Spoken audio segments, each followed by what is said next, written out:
When someone's laughing or creates an environment for laughter, what does it do? It allows stress to decrease. And if stress decreases in a meeting, you're more likely to feel a little bit more open, especially over time. Welcome to the podcast about communication in business. I'm your host, George Torok. I'm known as the speech coach for executives because I help business leaders deliver the intended message for greater success. And we do that through one-on-one coaching and training for the team. My guest today is George Rivera. Here's 3 facts that I think you should know about George. 1, he is a member of Toastmasters International and has been so for the past 26 years. He's currently serving as District 46 Director this year, and for District 46 includes north of 34th Street through Westchester, New York City. And for someone who's never been there, I haven't a clue what that means. So if you don't, we've got something in common there.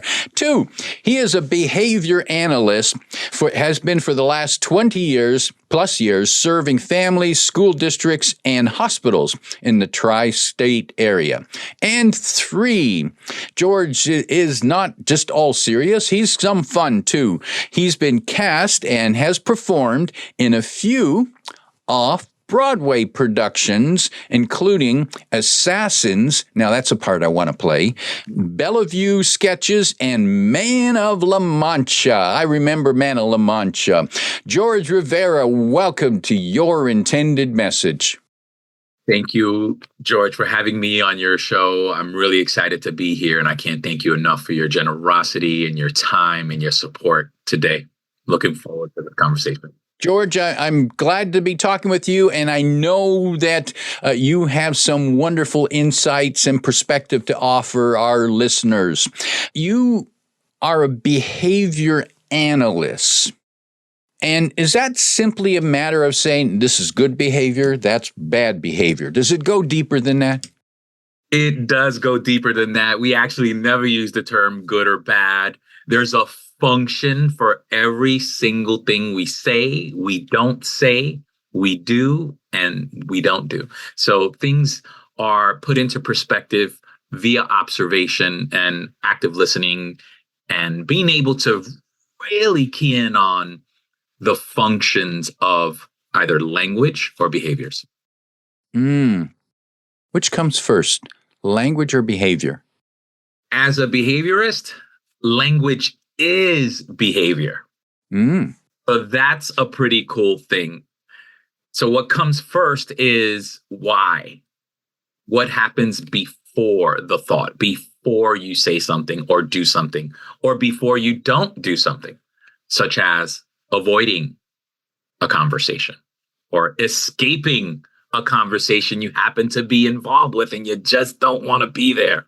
So it's the why, the functionality of the behavior. Now that's, you hit home there because I can think of some conversations I know I have avoided or put off for a long time because I just didn't want to face that issue because I knew it was going to be difficult, uncomfortable. How do we get past that? I think it's always about the consequences, the perceived consequences of why we want to escape it or why we want to avoid it. And consequences typically means anything, any result of what our perceptions are of that conversation. Sometimes they are a lot worse than they think that they are. And once we go through it, we oftentimes realize, hey, I made it through this. Why do I keep wanting to avoid this? And other times there are some past events that will shape our predetermined perception of what outcome could happen. So I think it's all about the perceived consequence and how we as humans walk the earth and go, okay, let's find a way to self-soothe prior to having this. And there are many different strategies we could use and implement for self-soothing. Now, that's interesting. I could use some of that psychology right now, George. How can I self-soothe myself before I enter into a difficult conversation? Difficult for any number of reasons. A very simple technique is a time travel exercise. It's a CBT, cognitive behavioral therapy exercise. And you could implement this by taking a few minutes to just think it through completely before you pick up the phone, the type of conversation you're anticipating having, your intended response, and hanging up the phone. It doesn't end there. After you go through this mental exercise, you actually take the call. And when you take that call, you do a comparative analysis, which is the most important part of this exercise, which is after the reflection. You take 30 seconds to 2 minutes and think about, did that match up with what I thought it was? Did it go a lot better than I thought it did? And the reflection portion, which could be recorded either via audio, it could be recorded in writing in a journal, can then be banked as a reference for the next time that you think about a difficult conversation, either with this individual or other individuals. Now, that's an interesting exercise. So first we envision how we want it to go, right down to perhaps playing the characters with the voice, the conversations, the words that we want it to go. That gets us in the zone to have the conversation. And then after, we actually look back and say, well, what really happened? How did that compare to what I envisioned? And maybe what could I have done differently? Even better, you bring in some of the more nuanced or conflictive past moments and infuse that into your exercise and think about ways you can respond prior, anticipating this person's patterns and typical behavior. So you could do both. You could think about the best case scenario and how it could go, but then you could also become a realist and say, typically when I talk to John, he responds this way. Let me infuse that into this mental activity so that I am aware and I can decompress myself and self-soothe and be more relaxed, anticipating that this could happen. And now I have a more organized thought process in my responding. I have a more calm demeanor in my responding.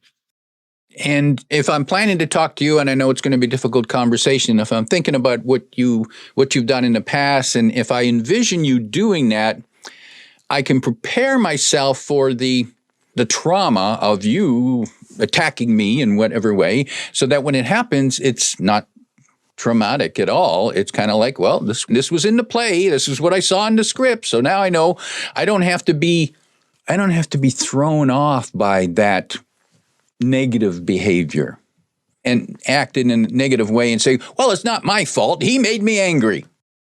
George, you nailed it. Another thing that it does, it allows you to be responsive and acknowledge the other person's perspective a lot more accurately.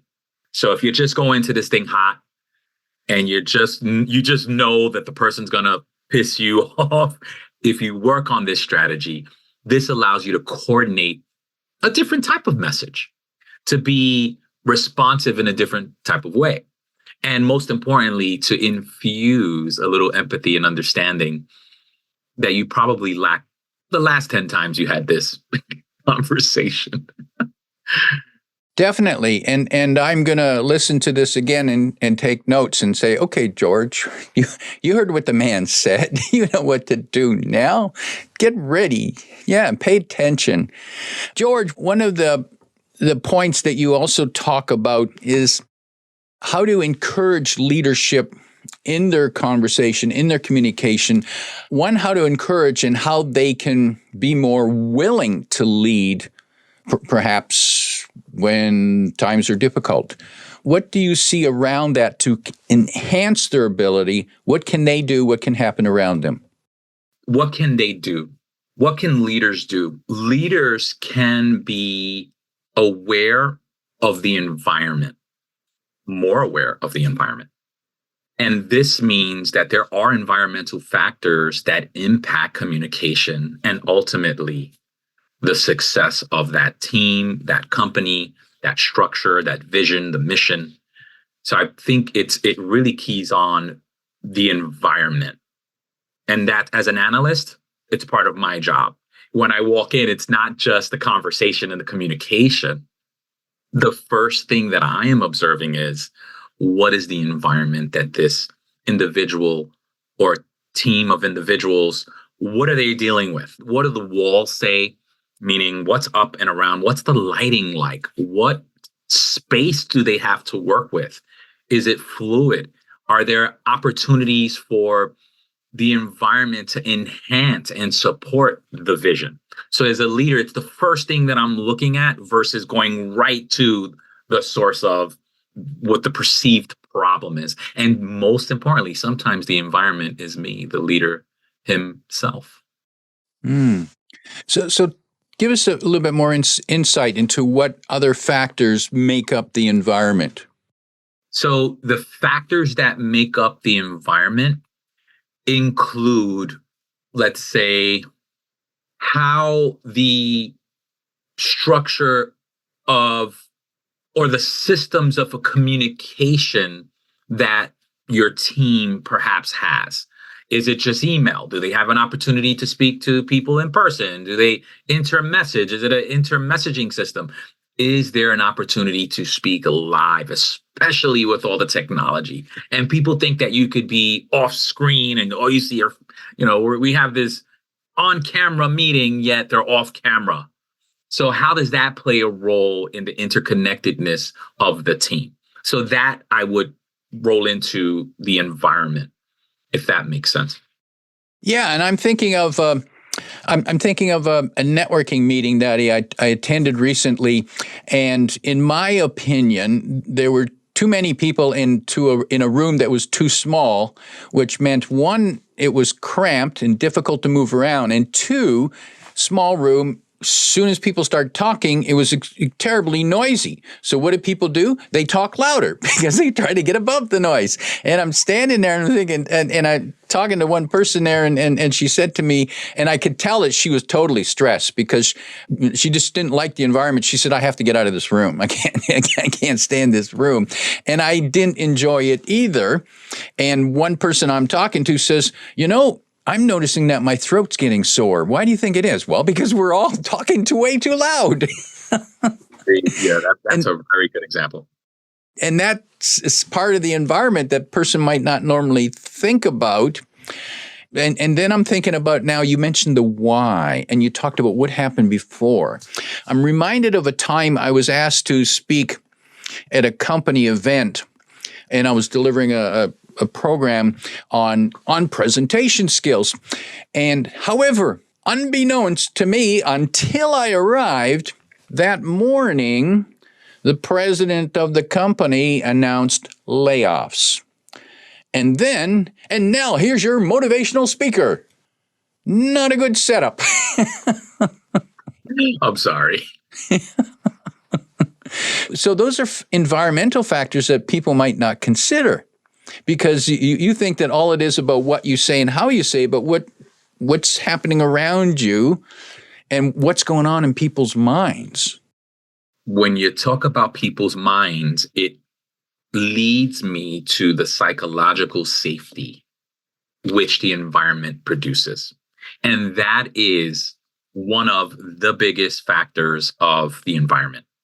This could be the difference between the growth of your company and the death of your company. Bottom line, if people do not feel safe, they're less likely to take risks. They're less likely to share ideas. They're less likely to be their authentic selves.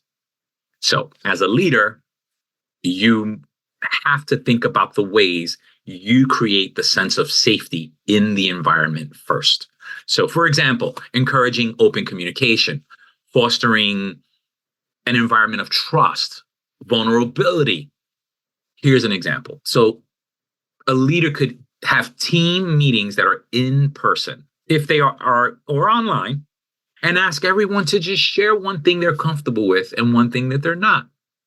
This helps you understand exactly where your team members are coming from. And it creates a plan to address any concerns. Now, if you do this out of the blue and you haven't been doing this for the last 10 years, it's going to feel a little strange and it might not feel so safe.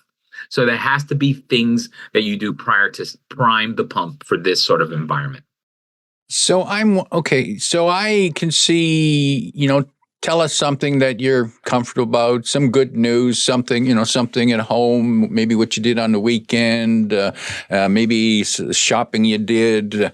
But I can also see people saying, what? If I'm not comfortable with it, why would I tell these people? How did they get past that? And because that is being open to criticism, judgment? So it's such a good question, George. As a behavior analyst, one of the things we do to introduce we use the term intervention, is fading things in and fading things out. So fading things in that serve us and fade things out that do not serve us. That is critical in any new design. So I wouldn't just go in if there is an environment that is not feeling so safe and you don't feel rewarded for being vulnerable. You don't want to just be vulnerable. You want to take a topic that is relevant in your company's culture today and start teasing this idea.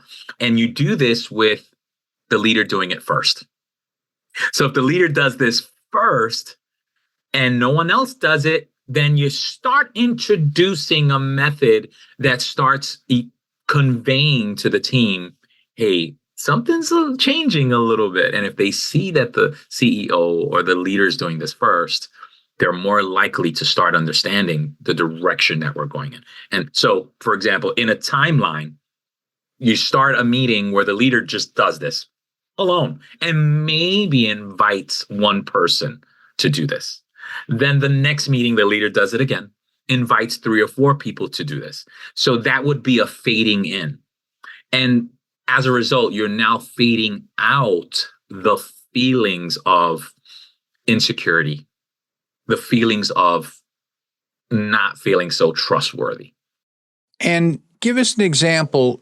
What have you seen of how where a leader might start in a way without seeming yucky or just what a loser? I think you see, both of us are laughing. Humor is a wonderful way to do this. And it doesn't have to be long. It could just be one thing. And typically self-deprecating humor is the way to go. You infuse a little bit of humor and there's sort of like a shift, a gentle nudge where everyone's like, wait, I'm actually paying attention now, right? So it does quite a few things. It starts shifting the environment, and now they're really paying attention to some of the things you want to say, at least for a little while. When members feel safe, brain releases dopamine. That's the bottom line. And it's a neurotransmitter associated with pleasure and reward. So when someone's laughing or creates an environment for laughter, what does it do? It allows stress to decrease. And if stress decreases in a meeting, you're more likely to feel a little bit more open, especially over time. And I'm reminded of a incident that happened when my kids were small. They all played soccer, and I enjoyed going to the soccer games to watch them. And I was at one game watching my youngest daughter, Stacy, play. And while I'm there, I ran into a colleague, a business colleague, and then we realized that our daughters were on opposing teams. And so he says to me, he says, George, which one is yours?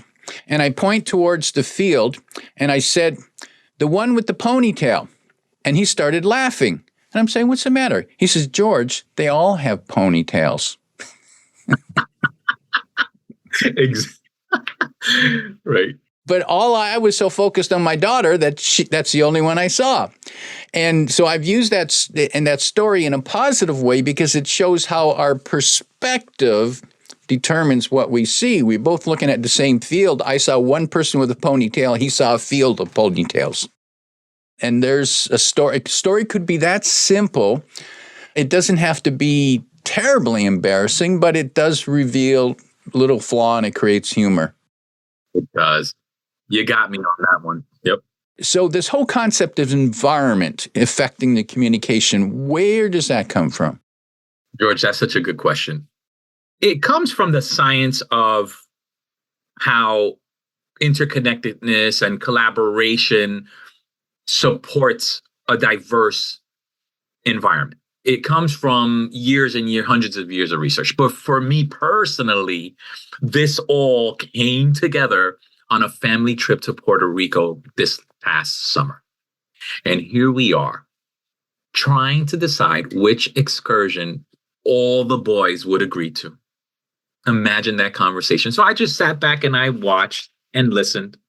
And they concluded that they wanted to do kayaking at night because the feature would be this bioluminescent bay of things glowing in the dark. Dark water, George, is not my deal, especially in Puerto Rico, especially in places that are not really familiar to me. And we decided, so what, Dad? You're going to do this anyway. So I went along with this, and the preparation made me even more fearful. We had to put on these vests, and the leaders were the only ones that had light. And we had to do this with a bunch of strangers. So there were about 20 different kayaks, and we had to find a way to stick together. And here's where it all happened. It started in the pitch darkness with these mangrove trees protecting this bay we were trying to get to have the fun. These mangrove trees are very, very interesting because their root system grows from on top. So in the dark, we're kayaking, through this maze for over a mile of branches that we could see, where we only relied on the group leader. So right away, it didn't calm me. My anxiety just increased by another jump. After a mile of this, of tension, anxiety, a complete calmness settled into me as we opened up into this huge bay. The bay in diameter had to be about 4 miles. That's how big this bay was, surrounded by these beautiful mangrove trees. And the only light we had was this starlight. And then the leader says, in order to see the light, we have to make it even darker. So he puts this tarp over the kayaks, and now it's pitch dark. And when it's pitch dark, he asks everyone to dip their hands in the water and move it around. And when this happens, now we see this organism called a dinoflagellate starting to glow and get excited. And he was like, bring the water into the kayak. And I yelled to the kids, not too much now, because I have no idea what's in there. I'm not doing that. So here, everybody's splashing water, and these organisms are just glowing. Little specks are glowing. And what I've come to learn, George, after research, after this all ended, was the mangrove trees provided the ideal environment, temperature-wise, acidity-wise, protection from other elements like humans and animal-wise, so that these amazing, magical organisms could not only survive, but thrive. I had a breakthrough, George, and since that day, I have been off to the races, collecting data, understanding how the environment truly, truly supports this amazing environment of organisms that communicate so amazingly. And George, what a wonderfully colorful description you gave there, because I'm envisioning that experience that you went through. I can see it and I can feel it. And you gave a great example of how to describe an experience. And for those who'd like to know more about George, how to contact him, you can find the link to his LinkedIn profile below. Do reach out to him. He encourages your connection. George, as we prepare to wrap up, if you could sit down with a team leader and you could offer them 1, 2, or 3 pieces of advice on how they can create that environment, how they can be that positive mango tree to create the environment for people to shine, what might be those 1, 2, or 3 pieces of advice? The very first thing is the acknowledgement and the awareness that you as the leader are the primary part of the environment that you are leading. So don't look outward, look inward. What role do you as the leader play in the environment you are trying to help? Number 2, you want to encourage open and honest communication. So you want to foster this, and it doesn't happen from one week to the next. There is a fading in and fading out process of this. And lastly, number 3, if you are fostering collaboration and interconnectedness like a mangrove tree, you are going to create a diverse, collaborative, and communicate and just amazing communication amongst your team members. And what this does, it promotes community and a shared purpose. When you have that environment, stress levels go down. Whether you have introverted members or extroverted members, they tend to balance out and work together. So that would be the 3 things. And I know each leader has that in them to do this. Positive advice. My guest today is George Rivera, reminding you that before you have that difficult conversation, take the time travel trip. If you like what you heard, tell your friends and post your 5-star review on Apple Podcasts, because that helps more listeners find us. Come back every week for more practical insights to help you deliver your intended message. I'm your host, George Torok.